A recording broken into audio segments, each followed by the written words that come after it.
Trend یہ چلا ہے کہ لوگ سنیوں کے گھر پیدا ہوتے ہیں، کچھ 4 کتابیں پڑھی درس نظامی کی اور پوری سمجھ نہیں آئی اپنے دین کی بھی. ان کو محسوس یہ ہوتا ہے کہ محرم میں عشرہ محرم پڑھیں تو پیسے بڑے ملتے ہیں. ٹھیک ہے، محرم دا عشرہ پڑھیں 40 لاکھ جے اتنے نکمے بندے بھی لے جاندے ہیں.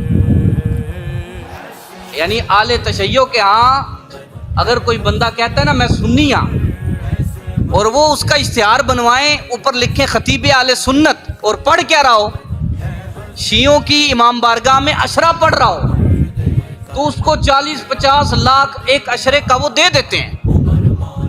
یہ ایک تازہ ٹرینڈ ہے ایمان بیچنے کا. اور وہ داڑیاں اور ٹوپیاں سجا کے جاتے ہیں کہ دیکھو یہ دیکھو جی اہل سنت کا عالم ہے اور یہ اہل بیت کو ماننے لگ گیا ہے. میں کیا منکر پھر اسی یا نہیں رہے، ہم منکر ہیں. اب اسی طرح کا ایک جو ہے یہ غلو کی آپ کو میں شکل بتانے لگا. ایک شخص ہے یاسین اس کا نام ہے، مجھے اپنے یہاں پہ دوستوں نے نا وہ اس کے کلپ شیئر کیے. اب وہ عشرہ پڑھنے گیا ہے، تو چل عشرہ پڑھ اتھے حضرت امام حسین دی شان بیان کر، پیسے لے کم مکا. لیکن ظاہر ہے کہ جن کے ٹکڑے کھانے ہیں پھر ان کا گیت بھی تو گانا پڑے گا نا. جن کے ٹکڑے کھانے ہیں بولی بھی تو انہیں کی بولنی ہے. ٹھیک ہے، اب یہ ایک شخص ہے، اس کا 1 منٹ کے جو یہ بیان ہے یہ آپ سنیں ذرا. حضرت عمر بن خطاب نے 7 نبوی میں کلمہ پڑھا ہے. یہ نبوی کو بس سمجھا دیتا ہوں. یعنی حضور نے جب اعلان کیا نا بیست کا، جب اعلان فرمایا کہ میں نبی ہوں، نبی تو تب بھی تھے جب نہ تب تھا نہ کب تھا. میں بات اعلان کی کر رہا ہوں. جب اعلان کیا تو 7 نبوی 7 سال تک حضرت عمر بن خطاب حضور کی مخالفت کرتے رہے. 7 نبوی کو انہوں نے کلمہ پڑھا، وہ ڈیٹیل بیان نہیں کر رہا. اور 7 نبوی کوئی سوشل بائیکاٹ ہو گیا، خاندان بنو ہاشم کو محصور کر دیا گیا شیب ابی طالب میں. جس سال حضرت عمر نے کلمہ پڑھا اسی سال حضور 3 سال کے لیے اپنے خاندان سمیت محصور کر دیے گئے. 7 اور 3 بولو یار 10. یہ 10 سال جو حضور نے بیست کے گزارے ہیں مکہ میں، ان میں حضرت عمر کا کردار دکھاؤ.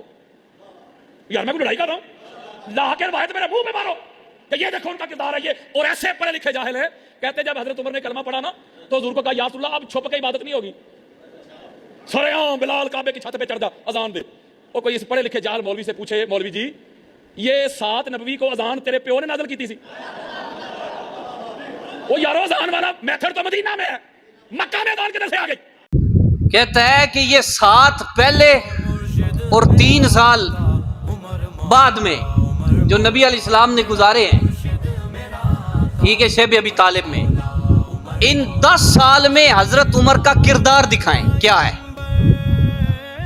پہلے کیا جملے بول دیے کہ 7 سال تک حضرت عمر جو ہے وہ دشمنی کرتے رہے رسول اللہ صلی اللہ علیہ وسلم کے ساتھ. اب بات سادہ سی ہے کہ یہ سٹائل، یہ گفتگو کا انداز جو ہے وہ تو آپ کو سمجھ میں آ رہا ہے نا. تو میں یہ کہتا ہوں کہ جو پہلے 10 سالوں کے اندر حضرت عمر کا کردار مانگ رہا ہے، یہ اس لیے مانگ رہا ہے کہ وہ جو بعد والے 10.5 سال ہیں جن میں حضرت عمر نے فارس اور روم کو فتح کر کے دین محمد رسول اللہ کا پرچم بلند کر دیا، جس سے ان 10.5 سالوں کا جو کارنامہ اور کردار عمر ہے وہ ہضم نہیں ہوتا. وہ یہاں پہ سوال کر رہا ہے کہ ہم 10 سال کا کردار بتائیں. ہاں اگر پھر بھی کسی نے کردار پوچھنا ہو تو وہ عمر ہے کہ یہ بخاری ہے اور حضرت عبداللہ ابن مسعود صحابی رسول ہے اولین مسلمانوں میں سے. یہ 3684 نمبر حدیث ہے. یہ کہتا ہے بھائی لاؤ حدیث میرے منہ پہ مارو. تو میں کہتا ہوں کہ حدیث منہ پہ مارنے کے لیے نہیں ہوتی، حدیث ہدایت کے لیے ہوتی ہے. اللہ تمہیں ہدایت دے.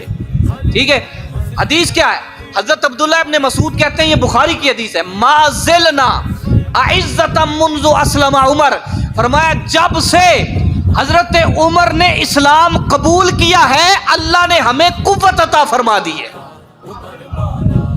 یہ ہے کردار حضرت عمر ابن خطاب رضی اللہ عنہ. پھر بخاری ہی ہے 3683 نمبر حدیث، نبی علیہ الصلوۃ والسلام نے، حدیث طویل ہے صرف ایک جملہ پڑھتا ہوں میں. آقا علیہ السلام فرماتے ہیں والذی نفسی بیدہ، بخاری، آقا علیہ السلام فرماتے ہیں وہ رب جس کے قبضہ قدرت میں مجھ محمد کی جان ہے. فرمایا ما لاقیک الشیطان سالکا فجن الا سلک فجن غیر فجک. فرمایا اے عمر میں اس رب کی قسم اٹھاتا ہوں جس کے قبضہ قدرت میں مجھ محمد کی جان. فرمایا تو جس راستے پہ چلتا ہے نا، اگر شیطان اس راستے پہ چلتا ہوا آ جائے، فرمایا شیطان تجھے دیکھ کے تیری ہیبت سے راستہ ہی بدل لیا کرتا ہے. یہ ہے کردار حضرت عمر. اور یہ وقت نہیں ہے اتنا، مگر نہ آقا علیہ الصلوۃ والسلام آپ سے پوچھو نا کہ کردار عمر کیا ہے. حضور اللہ کی بارگاہ میں دعا مانگتے ہیں. حضرت عائشہ صدیقہ نے یہ حدیث روایت کی ہے، اللہم اعز الاسلام بعمر بن الخطاب خاصہ. آقا علیہ السلام فرمایا اے اللہ عمر ابن خطاب کے ذریعے سے اسلام کو تقویت عطا فرما دے. تو حضرت عمر کا کردار رسول اللہ سے پوچھو. اور یہ حدیث ہے امام حاکم نے مستدرک میں روایت کی اور فرمایا کہ صحیح علی شرط الشیخین، یہ بخاری مسلم کے درجے کی حدیث اور صحیح ترین حدیث ہے. آقا علیہ السلام نے خود عمر کو مانگ کے لیا ہے. اور یہاں پہ ایک بات کرتا ہوں کہ حر ابن یزید ریاحی 10 محرم کے دن حضرت امام حسین کی طرف شامل ہوا. حضرت حر کا نام سنا ہوا ہے نا؟ حضرت حر 10 محرم کے دن امام حسین کے ساتھ شامل ہوئے. اس سے پہلے یزیدی لشکر میں تھے. اور امام حسین کو مجبور کر کے کربلا میں اتارنے والا بھی کون ہے؟ حر.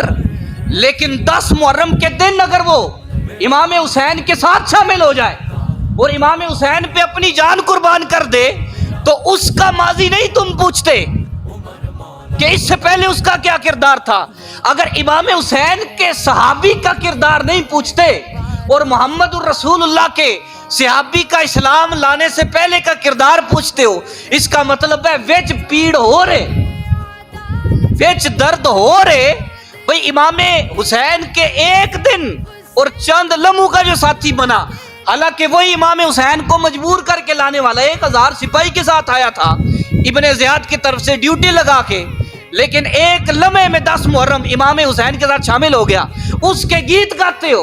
اور حضرت عمر جس نے ہزاروں مربع میل پر لا الہ الا اللہ محمد رسول اللہ کا پرچم بلند کر دیا، اس کے پہلے 7 سال تمہیں ہضم نہیں ہوتے؟ ٹھیک ہے، تو کچھ جو ہے وہ ہمارے سنی نوجوانوں کو پریشان ہونے کی ضرورت نہیں، کچھ نیریاں اکھا کھولنے کی ضرورت ہے. انجے مروب نہ ہو جایا کرو کہ بندے بڑی گل کر چھڑی. ہر چیز کا جواب موجود ہے. اللہ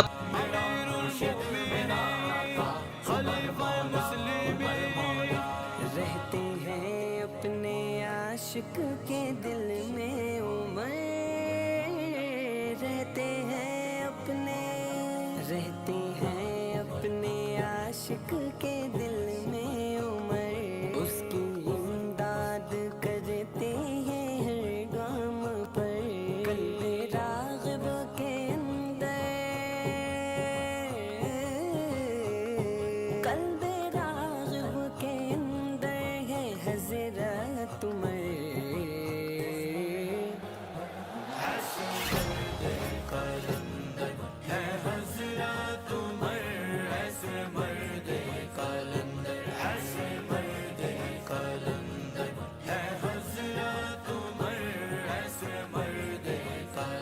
میرا مرشد